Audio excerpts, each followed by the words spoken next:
दाई हजुरको शुभ नाम? केशवपुरी हो मेरो नाम। केशवपुरी है? कहाँ यिनै हो घर? मेरो घर यहीँ हो। पहिला अलि माथि थियो, अहिले तल भैँचालोबाट अलि तल सरेको छु। ए हजुरले यो छ नि यो गिठा होइन यो दाई यो गिठा हो। यो यसमा मुनिबाट भ्याकुर पनि भन्छ। यसको गाँठोलाई, मुनिबाटको गाँठोलाई धुत्री भ्याकुर भन्छ। थुप्रै धुत्रा हुन्छ, माथिबाट गिठा फल्छ। हो, यो खानु मिल्छ होइन? खानु मिल्छ, गाँठा नि खानु मिल्छ, माथिबाट फले नि खानु मिल्छ। पोलेर पकाएर जे गरी खाए नि मिल्छ। तरकारी पनि खानु मिल्छ भन्नु? तरकारी पनि खानु मिल्छ बस। ए पकाएर पोलेर होइन, उसिनेर अहिले खाने चलन देखिँदैन। पहिला खाइन्थ्यो है? पहिला खाइन्थ्यो। के अब यो 8-10 वर्ष 15 वर्ष अगाडि चाहिँ गाँठा चाहिँ उसिनेर खाएको छ हामीले। ए हो नि।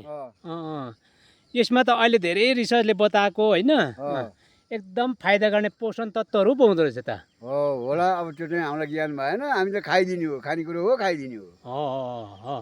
खानेकुरो हो, खाइदिने होइन। खानुहुन्थ्यो तपाईँले नि? म माथिबाटको पोलेर खान्थेँ, तलको चाहिँ थुत्रै हुन्थ्यो, अलिक झ्याउ पनि हुन्थ्यो। कहिलेकाहीँ उसिनेर खाइन्थ्यो के लाएर।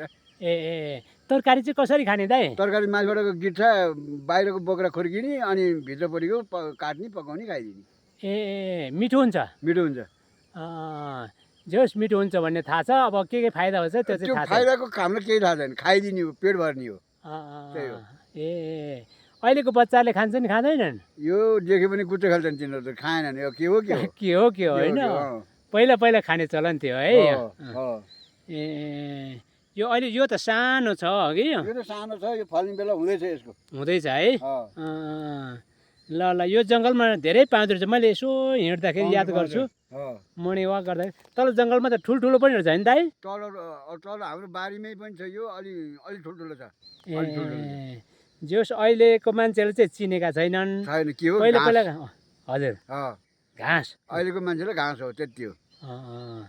जोस् पहिला चाहिँ खुब खाइन्थ्यो है? खाइदियो, गोठालो गयो, पोल्यो, खायो, बटुल्यो, पोल्यो, खायो। अहिले लगभग यो लोप भइसक्यो, खाने चलनै छैन। करिब लोप भयो। करिब एकाकता खाँदैछन्। अलि ठुल्ठुलो फलेको ठाउँमा, अलि मसिनो फलेको त वाचा नि गर्दैनन्।